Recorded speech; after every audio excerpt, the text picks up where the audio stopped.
इधर आ। तो फिर मुंह खोल के दिखा दे अपनी मैया को। क्यों? अब क्या होगा? तूने मिट्टी तो ना खाई, तो दिखा दे कि जे सब असत्य बोल रहे हैं। कान्हा, मुंह खोल।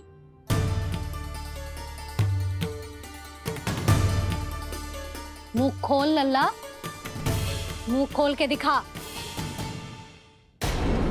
दिखा मैया को। आ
हे नारायण, ये कैसा अद्भुत दृश्य है। कान्हा के मुंह में संपूर्ण ब्रह्मांड, पर इसका अर्थ क्या है? नारायण की इच्छा क्या है? क्यों दिखाया उन्होंने मुझे ये सब? क्या बताना चाहते हैं मुझे वो ये सब?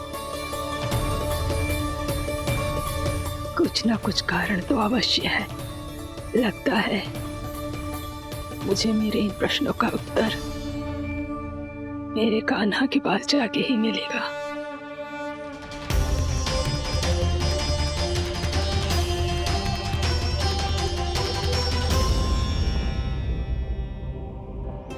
कितना भी सतर्क हो जाऊं, कोई ना कोई भूल हो ही जाती है। पिछली बार तो बाबा ने संभाल लिया था, अब मैया क्या करेगी? छोटी माँ, कान्हा क्या हो गया इधर?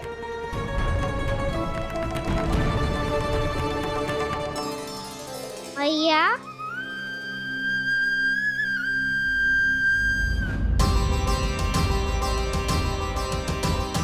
उठ जाओ ना मैया।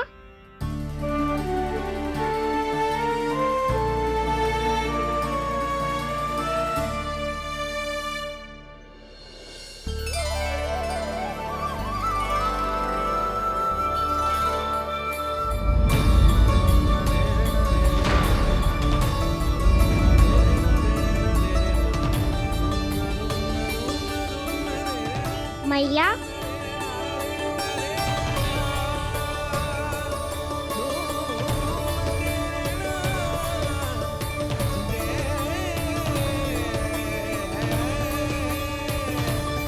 कान्हा, कान्हा, लल्ला, मैया क्या होगा आपको? आप ठीक तो हो? कान्हा मुंह खोल के दिखा, दिखा मैया को।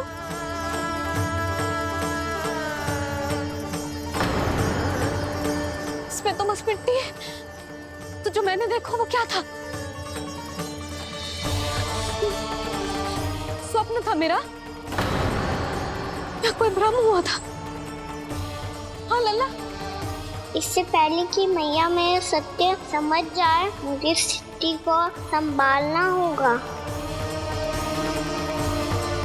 मुझे क्षमा कर दो मैया, आपको दुखी करो मैंने, पर मैं सच्ची कह रहा था, मैं मिट्टी ना खाई, बस भूत देवी का प्रसाद ही खाया था। आप कहोगे तो आगे से ना खाऊंगा, सच्ची।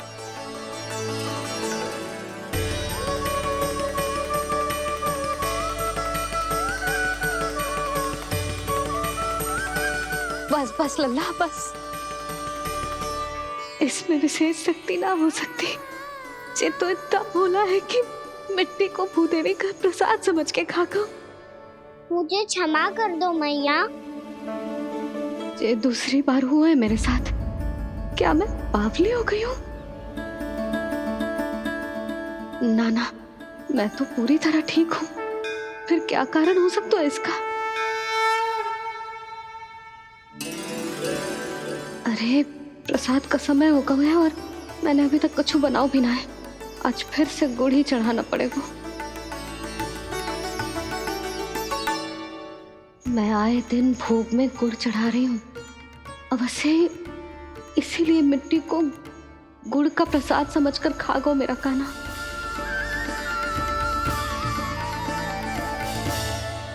मैं समझ गई लल्ला, वो अकेले बैठ के मिट्टी क्यों खा रहा था। चल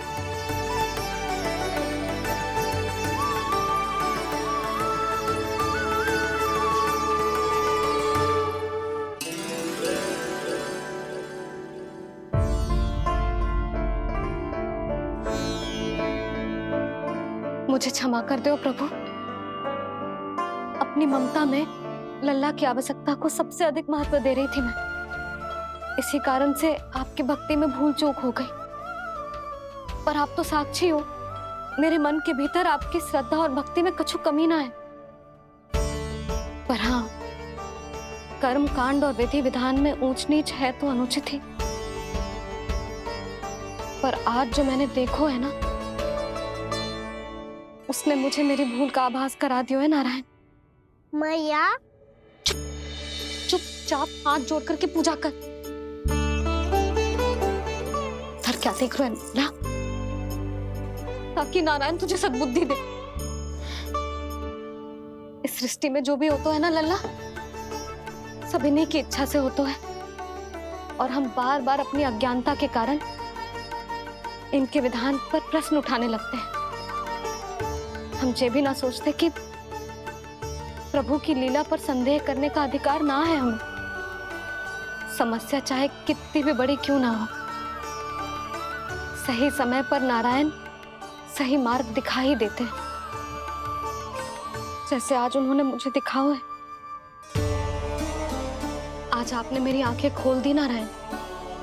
पति, संतान, परिवार सब महत्वपूर्ण होते हैं, पर आपकी भक्ति भी उतनी महत्वपूर्ण होती है। अब से इस बात का पूरा ध्यान रखूंगी मैं। सच्ची निष्ठा और भक्ति से आपकी पूजा करूंगी, भोग, अनुष्ठान और सेवा करूंगी। वैसे नारायण, सच्ची बात तो ये है कि सब इसी के कारण हो रहा है। इसके कारण आजकल मुझे समय ना मिलता है। मैया, मेरी सेवा ही तो नारायण की सेवा है।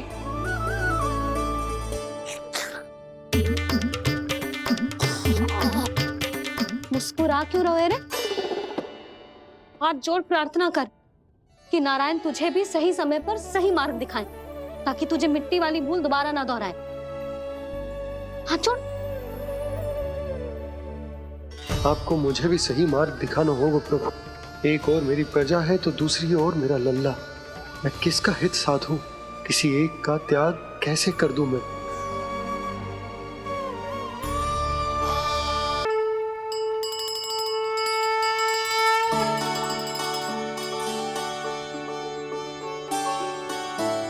मैया प्रसाद दो ना।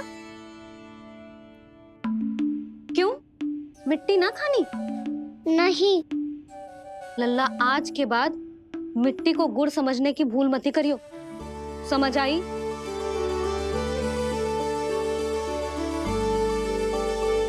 जा अब विश्राम कर।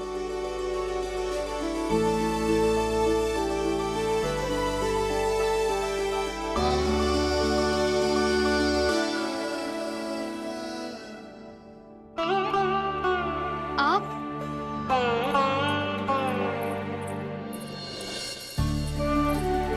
लो जी, मुझे ना आपसे बहुत महत्वपूर्ण बात करनी है। मेरे साथ आओ, चलो। बहुत आवश्यक बात करनी है। बैठो, बैठो जी। सुनो जी, आप विश्वास ना करोगे आज मेरे साथ क्या हुआ है।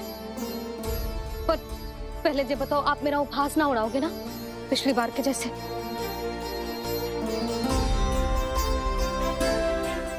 मैंने ना कान्हा के मुंह में फिर से ब्रह्मांड देखो है।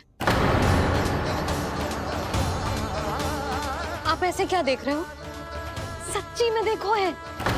और इतना ही ना, मैंने तो ये भी देखो कि श्री नारायण गोकुल में हर स्थान पे है। जहां देखो वही नारायण। ये तो इसी बात का संकेत है यशोदा के आज गोकुल वासियों को नारायण के आशीर्वाद और सहायता की आवश्यकता है। इसका क्या अर्थ है? और आप इतनी चिंता में क्यों लग रहे हो? उस व्यापारी ने हमारे गोकुल वासियों के साथ छल किया है यशोदा। जानबूझकर उसने सभी को लोभ के जाल में फंसायो, और ये सब उसने किया है किसी और के लिए। किसके लिए? बताओ जी, किसके लिए? कंस के लिए। कंस के लिए।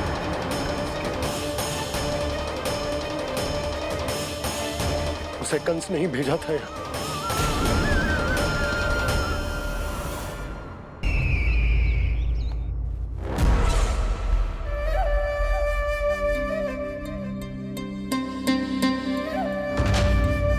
क्या देख रहे हो? तुम इसके योग्य हो परमानंद।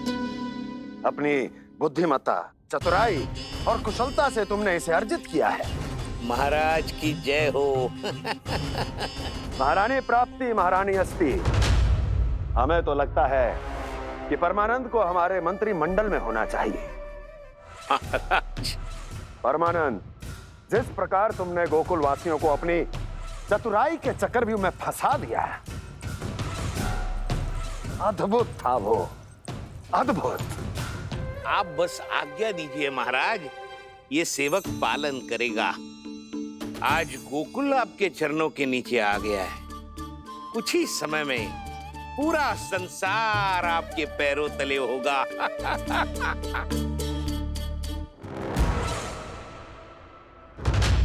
आपको सच में लगता है महाराज कि गोकुल वासी अपने वचन का पालन करेंगे और जीवन भर अपना दूध, दही, घी और माखन हमें निःशुल्क देते रहेंगे?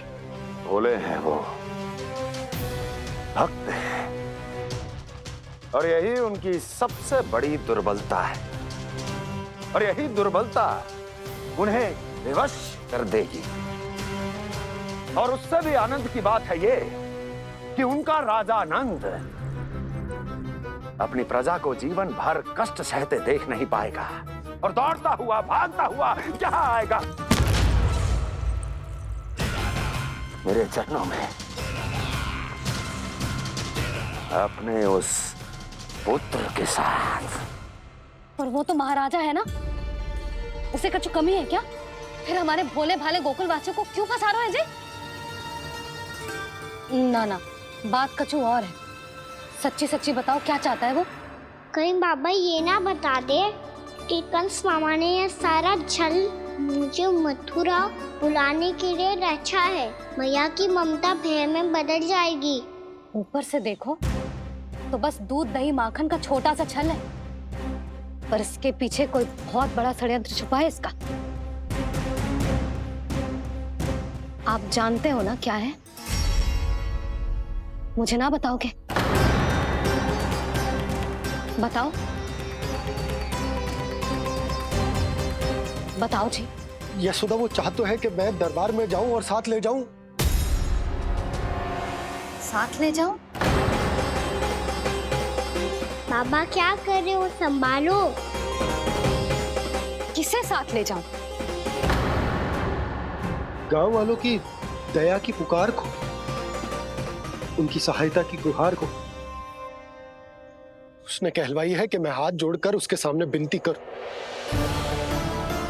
तभी वो गांव वालों को निःशुल्क उत्पाद देने की व्यवस्था से मुक्त करेगा। अब मुझे समझ ना आ रहा कि मैं क्या करूं। जब हमें कछु समझ में ना आए ना, तो सारी चिंता श्री नारायण पर छोड़ देनी चाहिए जी। तुम सत्य कह रही हो यशोदा, सारी चिंता नारायण पर ही छोड़ देनी चाहिए। अब वही मार्ग दिखाएंगे। जी सारी गोपियों पर तो बड़ा संकट आ गया जी। अब तो इनका मन भी करेगा तो हिचक के बारे मेरे पास ना आएंगी।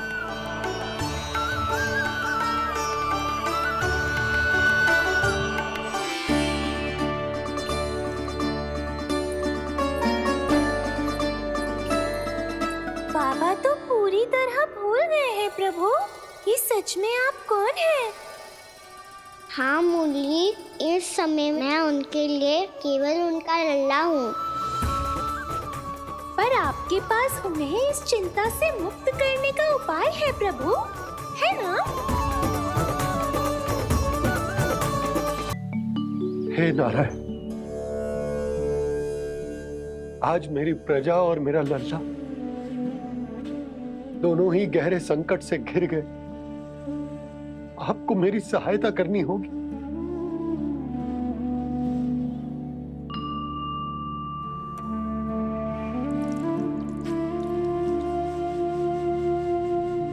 प्रभु, पिता होने का कर्तव्य मुझे एक दिशा में धकेल रो है तो राजा होने का उत्तरदायित्व वो मुझे दूसरी दिशा में खींच रो। इस भीषण संकट में मैं क्या करूं? मैं इस संकट में अपनी प्रजा का साथ भी ना छोड़ सकता हूं और ना ही अपने लल्ला को उस नरभक्षी सिंह की मान में भेज सकता हूं। आप ही को इस समस्या का समाधान निकालना होगा। जय शालिग्राम मुझे मेरे मैया बाबा ने दिया था और उन्होंने कही थी कि जब भी कोई संकट आएगा ना प्रभु, तो इसके रूप में आप मेरा हाथ पकड़ लोगे और मुझे बताओगे कि क्या करना है, कैसे करना है। आज मुझे आपके मार्गदर्शन की आवश्यकता है प्रभु। मुझे मार्ग दिखाइए। बाबा और राजा होने की दुविधा में मैं फटा जा रहा हूं। मेरे इस धर्म की नौका जो झंझावात में फंस गई है, उसे पार लगाइए नारायण, रक्षा कीजिए नारायण।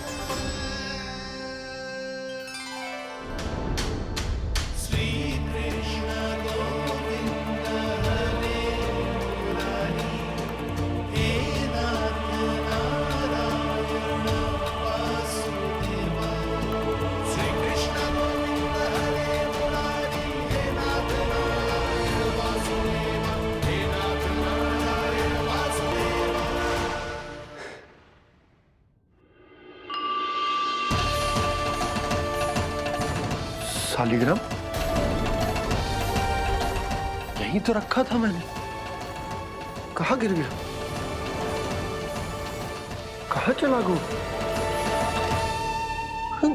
मैंने तो यही रखो तो।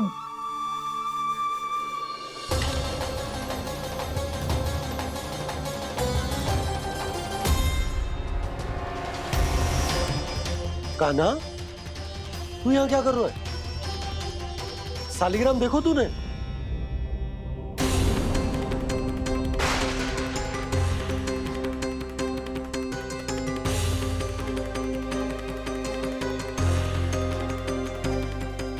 अच्छे, तेरे मुंह में क्या है?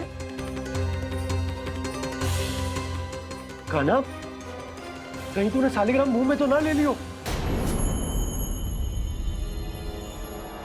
हे नारायण, क्षमा करना, अबोध बालक। जी क्या करो कान्हा तूने? कब बाहर निकाल सालिग्राम। लल्ला, जी अनुचित है। यदि वो तेरे कंठ में चला जाएगा तो तेरी सांस। लल्ला, ला बाहर निकाल। अच्छो बालक है ना तू? हाँ, ला। अरे तेरी मैया को पता चलेगा ना तो वो कहेगी कि ना तो प्रजा का ध्यान रख सकते हो, ना ही अपने लल्ला का। लोभ के फंदे में चारों ओर से जकड़ गए थे हम। भविष्य के स्वप्न देखते देखते अपने जीवन का सबसे बड़ा भूल किया है हमने। यशोदा और नंद भैया ने आप सबको समझाने का कितना प्रयास किया था, और यहाँ तक कि छोटे कान्हा ने भी हमें कितना समझाया, लेकिन हमने उस दुष्ट व्यापारी को अपना सारा वचन दे दियो। मुझे तो सबसे पहले अपने घर में बिठा कर ही समझाया था उन दोनों ने। कही थी कि कोई किसी भी वस्तु का दुगना मूल्य क्यों देगो, पर मैंने उनकी एक भी ना सुनी। आप ही बताओ रोहिणी जी, अब किस मुंह से क्षमा मांगूंगी मैं जशोदा जी से?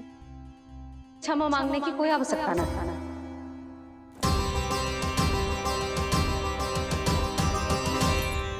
महत्वपूर्ण बात तो ये है कि तुम सबको अपनी भूल का आभास होगा और उसका पछतावा भी।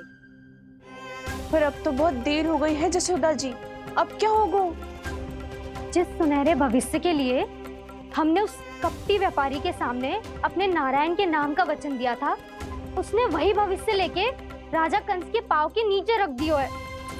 संतुष्ट सुखी जीवन जी रहे थे हम। बछड़ों को उनके भाग का दूध मिलता था। हमारे बच्चे जितना चाहे दूध दही माखन खाते थे। अब उनके मुंह का निवाला छीनकर उस दुष्ट कंस को देना पड़ेगा चिच्ची। ना, नारायण की कृपा से तेरी जसोदा जिज्जी के पास गैयों की कमी ना है। मैं अपने घर का सारा गोधन पूरे गांव के साथ बांटूंगी। किसी भी बालक के मुंह से निवाला ना छिने को। नारायण की कृपा से गोकुल का एक भी प्राणी वंचित ना रहेगा। हाँ नहीं तो